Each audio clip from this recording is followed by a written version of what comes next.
প্রিয় ভিউয়ার্স, আজকের ভিডিওতে আমি আলোচনা করব সেন্টেন্স সম্পর্কে। তো গত ভিডিওতে আলোচনা করিয়েছিলাম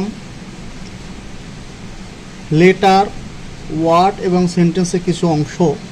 তো আজকে সেন্টেন্স সম্পর্কে আবারও আলোচনা করব। তো দেখেন, আমরা যখন বাংলা বা ইংলিশ লিখতে যাই তখন আমরা বিভিন্ন ধরনের ওয়ার্ড সম্বলিত অনেকগুলো ওয়ার্ড একসাথে করে বলি। যেভাবে আমি আজ বেড়াতে যাব, এখানে আমি আজ বেড়াতে যাব কয়েকটা শব্দ একত্রে মিলিত হয়েছে। তো কয়েকটি শব্দ একত্রে মিলিত হয়ে যেভাবে বাংলায় একটি বাক্য গঠন হয়েছে, ঠিক ইংরেজিতেও এভাবে কতগুলো ওয়ার্ড একত্রে মিলিত হয়ে একটি সেন্টেন্স গঠিত হয়। আবার কখনো কখনো একটি ওয়ার্ড দিয়েও একটি সেন্টেন্স হতে পারে। যেভাবে মনে করেন, দেখেন, কাম, আসা, গো, যাওয়া, এগুলো একটি ওয়ার্ড দিয়ে একটি সেন্টেন্স।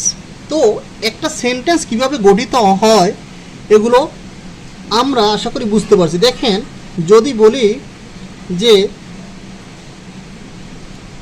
আই হ্যাভ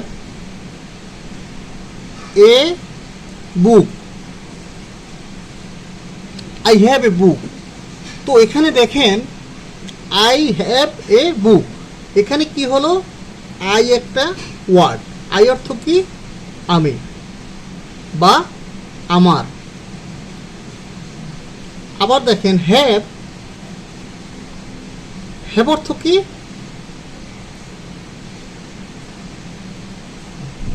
আছে। আবার দেখেন, এ, এ অর্থ কি, একটি।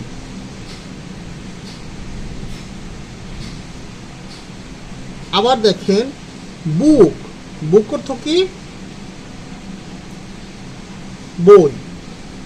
তো এটাকে যদি বাংলায় যদি বাক্য বানাই তাহলে কি, আমার একটি বই আছে। তো এটা লিখি, দেখেন, আমার একটি বই আছে।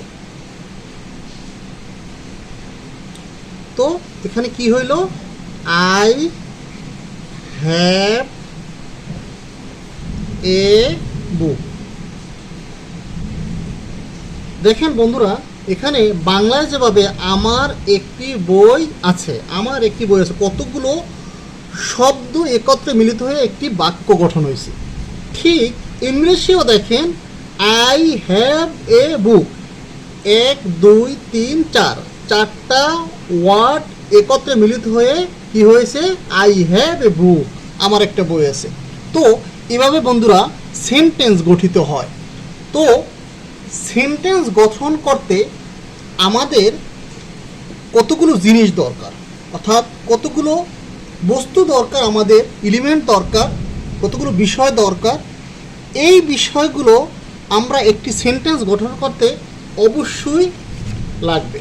তো চলুন আমরা কি কি লাগে একটি সেন্টেন্স গঠন করতে দেখুন। একটি সেন্টেন্স গঠন করতে সাধারণত কয়েকটা জিনিস লাগে।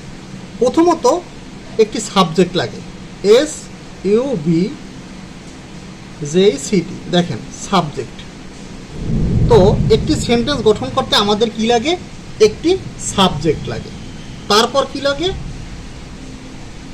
ভার্ব লাগে। তারপর কি লাগে, অবজেক্ট লাগে।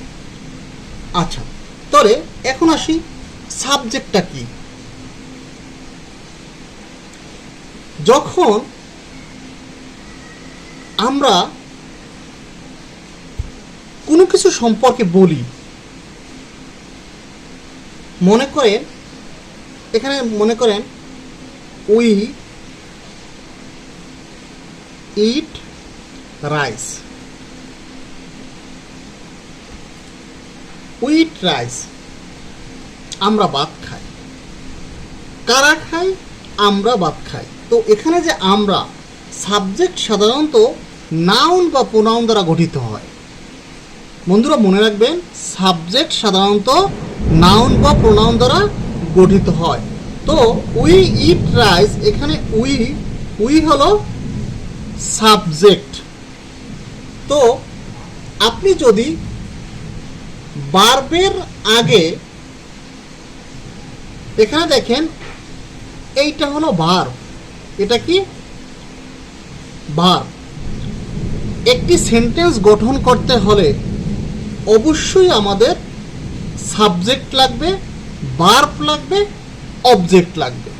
তো এখানে এটি হলো সাবজেক্ট, এটি হলো ভার্ব, এটি হলো অবজেক্ট।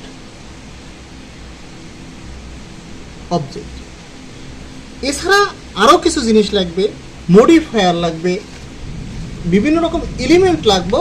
এগুলো আস্তে আস্তে আমরা বুঝবো, তো জানতে পারবো। তো এখানে আমাদের কি লাগবে? সাবজেক্ট লাগবে, ভার্ব লাগবে, অবজেক্ট লাগবে। এখন আপনি একটি বাক্যের ভিতরে কোনটা সাবজেক্ট কেমনে বুঝবেন, বা সাবজেক্ট কিভাবে বার করবেন? বন্ধুরা মনে রাখবেন, আপনি যদি ভার্ব খুঁজে পান, তার মানে উই ইট রাইস, এখানে ইট হলো ভার্ব।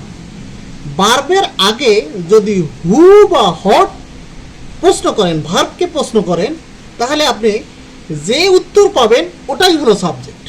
তো আমি ভার্বকে, এখানে দেখেন, এখানে আমি ভার্বকে প্রশ্ন করছি, উই ইট রাইস, আমরা ভাত খাই, আমরা ভাত খাই। তো এখানে কে ভাত খায়? এখানে যদি আপনি প্রশ্ন করেন হু, দেখেন হু ইট রাইস, কে ভাত খায়? তো এর উত্তরে কি আসবে? আমরা। এর উত্তরে কি আসবে? অ্যান্সার আসবে উই ইট রাইস, আমরা ভাত খাই। হু ইট রাইস, কে ভাত খায়? আমরা ভাত খাই। তো সাবজেক্টকে যদি আপনি হু বা হট দ্বারা প্রশ্ন করেন, সাবজেক্টকে যদি আপনি হু বা হট দ্বারা প্রশ্ন করেন, তাহলে আপনি কি পাবেন? সাবজেক্ট পাবেন। আশা করি বন্ধুরা এটা বুঝতে পারছেন। মনে রাখবেন, সাবজেক্ট ছাড়া কোনো ইংরেজি বাক্য গঠন করা যায় না। ভার্ব ছাড়া কোনো ইংরেজি সেন্টেন্স গঠন করা যায় না। তো এরপরে আসেন, আমরা সাবজেক্ট পেলাম, এরপরে আসেন ভার্ব। ভার্বটা কি? ভার্ব হলো কাজ।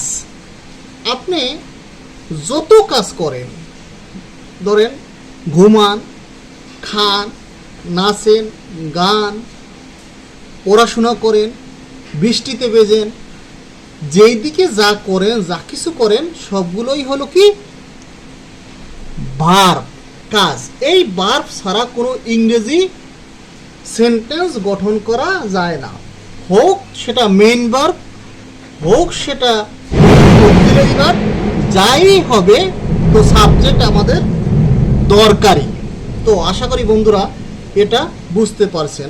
যেভাবে ধরেন হি গোস টু স্কুল,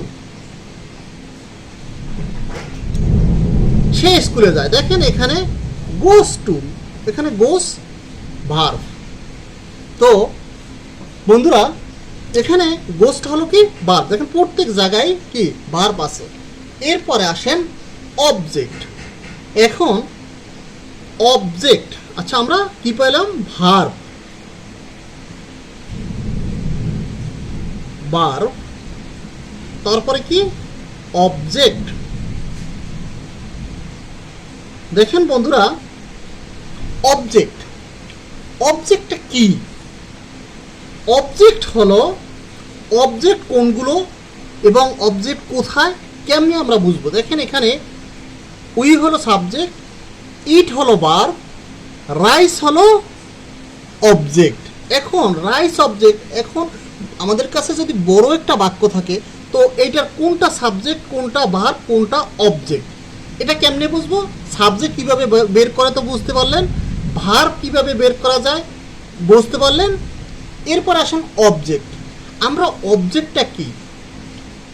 অবজেক্ট হইল ভার্বের নির্দেশিত কার্য, ভার্ব যে কাজ নির্দেশ করে, ভার্ব যে কাজ নির্দেশ করে, যে বাক্যসমূহের উপর অর্থাৎ শব্দসমূহ, যে শব্দসমূহের উপর ভার্ব কার্য আরোপ করে, সেটাই হলো অবজেক্ট। কেমন? ভার্বের পরে যদি ধরেন এই যে ভার্বটা আছে ইট ভার্ব, ভার্বের পরে যদি আপনি হট বা হুম প্রশ্ন করেন, যেভাবে ভার্বের আগে যদি আপনি হু বা হট প্রশ্ন করেন, হু বা হট প্রশ্ন করেন, তাহলে কি হয়? সাবজেক্ট হয়। ঠিক একই রকমের ভার্বের পরে যদি আপনি হট বা হুম প্রশ্ন করেন, তাহলে যে উত্তর পাওয়া যায় সেটাই হলো অবজেক্ট। বন্ধুরা এটা ভালোভাবে মনে রাখবেন। তো দেখেন বন্ধুরা এখানে আবার দেখেন উই ইট রাইস, এখানে আমরা কি খাই? আমরা ভাত খাই। উই ইট রাইস, আমরা কি ভাত খাই। এখন দেখেন এখানে এই যে ইটের পরে আমরা যদি প্রশ্ন করি কি খাই, উই ইট রাইস, আমরা কি খাই? ভাত খাই। প্রশ্ন আসবে কি? আমরা ভাত খাই। তো এই যে আমরা কি খাই, রাইস, এই যে ভাত পেলেন, এটাই হলো অবজেক্ট। যেভাবে আরেকটা বাক্য লিখি, হি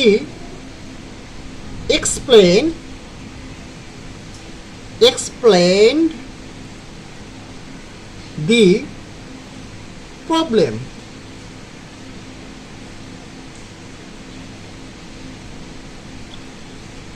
He explained the problem, সে কি করলো? সমস্যাটা বিস্তারিত বলল বা ব্যাখ্যা করলো। তো এই যে সমস্যাটা বিস্তারিত বলল, কে বলল? সে বল, এক্সপ্লেন। এখন এক্সপ্লেনের পরে যদি আপনি হট দিয়ে প্রশ্ন করেন, হট এক্সপ্লেন, এক্সপ্লেন হট বা এক্সপ্লেন হট, আপনি এক্সপ্লেনের পরে যদি হট দিয়ে প্রশ্ন করেন, এক্সপ্লেন হট কি ব্যাখ্যা করলো, তখন কি আপনার উত্তর কি আসবে? প্রবলেম। তো এই হলো, এটাই হলো কি অবজেক্ট। তো আশা করি বন্ধুরা আপনারা আজকে বুঝতে পেরেছেন যে একটি সেন্টেন্স গঠন করতে হলে আমাদেরকে কয়েকটা জিনিস দরকার, কয়েকটা বিষয় দরকার। একটা হলো সাবজেক্ট, আর একটা হলো ভার্ব, আর একটা হলো অবজেক্ট। তো সাবজেক্ট যার সম্পর্কে বলা হয় উনি হলো সাবজেক্ট। ভার্ব হলো কোনো কাজ করা। এখানে আবার ভার্ব আবার বিভিন্ন রকমের আছে। একটা হলো মেইন ভার্ব, আরও অনেক ভার্ব আছে। আমরা সাধারণত যেটা জানি মেইন ভার্ব, আর হলো কি অক্সিলারি ভার্ব। তো এই ভার্ব ব্যবহৃত হয়। তারপরে আরেকটা হলো অবজেক্ট, অর্থাৎ ভার্ব যে কার্য, যে সকল শব্দসমূহের উপর আরোপ করে, সেগুলো হলো অবজেক্ট। তো বন্ধুরা আজ মোটামুটি আমরা সেন্টেন্স গঠন করতে যেই এলিমেন্টগুলো দরকার, আমাদের বিভিন্ন এলিমেন্ট, বিভিন্ন বিষয় দরকার, আমরা এগুলো আজকে জানলাম। পরবর্তী ভিডিওতে আমরা সেন্টেন্স কত প্রকার, কি কি, আস্তে আস্তে করে স্টেপ বাই স্টেপ আমরা ব্যাখ্যা করব। তো পরবর্তী ভিডিও আপডেট পেতে আমাদের চ্যানেলটি সাবস্ক্রাইব করে রাখুন, বেল আইকনে ক্লিক করে রাখুন, যাতে আপনারা পরবর্তী ভিডিও পেতে পারেন। সকলকে ধন্যবাদ জানিয়ে শেষ করছি আজকের মতো। আল্লাহ হাফেজ।